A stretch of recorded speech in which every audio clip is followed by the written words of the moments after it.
Shalom, selamat pagi Ibu, Bapak, Saudara-saudari, dan adik-adik yang terkasih dalam Tuhan Yesus Kristus. Selamat bertemu kembali dalam Renungan Pagi, Satu Hati, Sapaan Tuhan Tiap Pagi. Hari ini Selasa 17 November 2020. Saya berharap pagi ini kita semua dalam keadaan sehat. Tema renungan di bulan November ini adalah setia sampai akhir karena Tuhan setia. Mari sebelum kita mendengarkan bacaan firman Tuhan, kita hening sebentar, mohon penyertaan dan tuntunan Tuhan. Mari kita berdoa. Bapa Surgawi, selamat pagi, terima kasih atas istirahat kami semalam. Tuhan mengizinkan kami untuk beristirahat, dan pagi ini Tuhan jugalah yang telah membangunkan kami dalam kondisi sehat. Sebelum kami beraktivitas sepanjang hari ini, kami mohon berkenan Tuhan menguatkan dan memampukan kami untuk melandasi dengan firman Tuhan, agar kami layak dan mengerti apa yang menjadi kehendak Tuhan. Berkati kami Tuhan. Amin. Bacaan pagi hari ini diambil dari kitab Zakaria 5 ayat 3 dan 4. Adapun yang akan membacakan adalah adik Tita, anak sekolah minggu GKJ Condong Catur. Silakan Dik Tita. Bacaan firman Tuhan pagi ini terambil dari kitab Zakaria 5 pasal 3 sampai 4 yang demikian.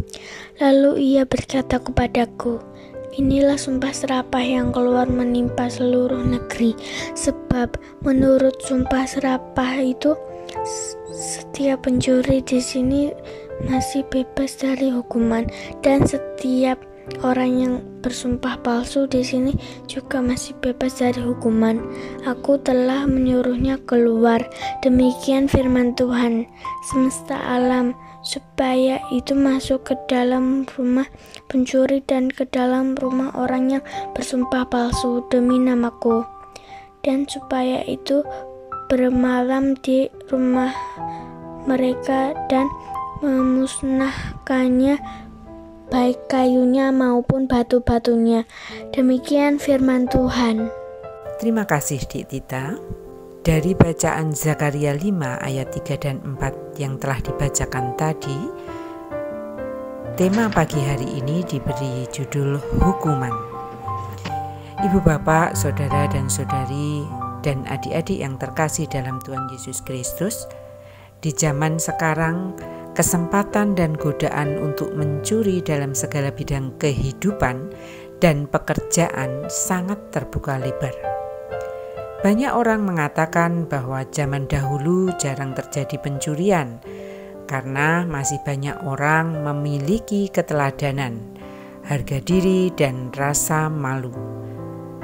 Tetapi di zaman sekarang ini, 3 hal tersebut sudah menjadi barang langka. Mengapa pencuri semakin banyak dan selalu ada di sekitar kita? Ya, karena sekarang ini keteladanan semakin rendah, harga diri hampir tidak ada, dan rasa malu sudah sangat tidak dihiraukan. Kitab Zakaria menceritakan bahwa setiap pencuri dan orang yang bersumpah serapah tidak akan terluput dari hukuman Tuhan Allah. Sepertinya bangsa Israel tidak melakukan yang dikehendaki oleh Tuhan Allah. Para pemimpin memberi kesempatan kepada para pencuri untuk tidak dihukum dengan semestinya. Bahkan membebaskan para pencuri untuk bisa menikmati hasil curiannya.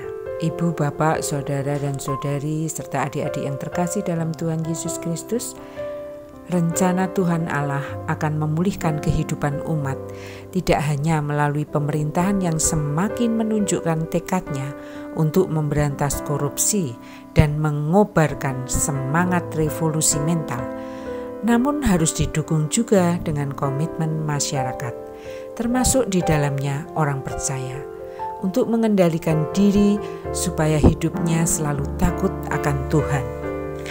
sehingga setiap tindakan dan perilaku kita hendaknya selalu ingat bahwa pada saatnya nanti kita harus mempertanggungjawabkannya kepada Tuhan yang setia sampai akhir, karena Tuhan setia.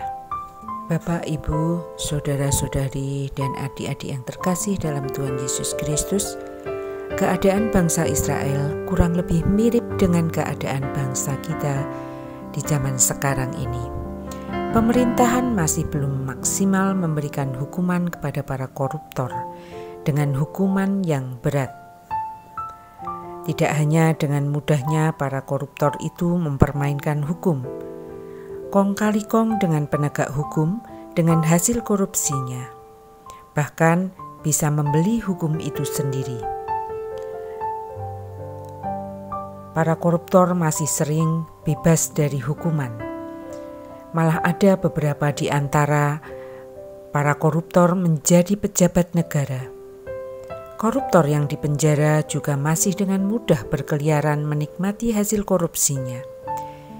Dalam keadaan yang demikian, orang percaya dipanggil untuk menjadi teladan dalam kejujuran dan hidup lurus, karena tahu bahwa Allah Tuhan akan memberi hukuman kepada pencuri dan setiap orang yang bersumpah serapah. Demikianlah renungan pada pagi hari ini. Mari kita tutup di dalam doa. Bapa yang Maha Baik, terima kasih atas firman yang boleh kami dengar pada pagi hari ini, yang bisa melandasi kami sebelum kami beraktivitas. Kami mohon Roh Kudus-Mu selalu menyertai dan memampukan kami, agar kami dapat hidup taat setia kepada Tuhan, sehingga kami boleh selalu mengucap syukur di dalam setiap kehidupan kami, karena kami sadar akan pentingnya hidup penuh dengan ketaatan dan kesetiaan kepada Tuhan. Terima kasih Tuhan, amin. Selamat pagi dan selamat beraktivitas.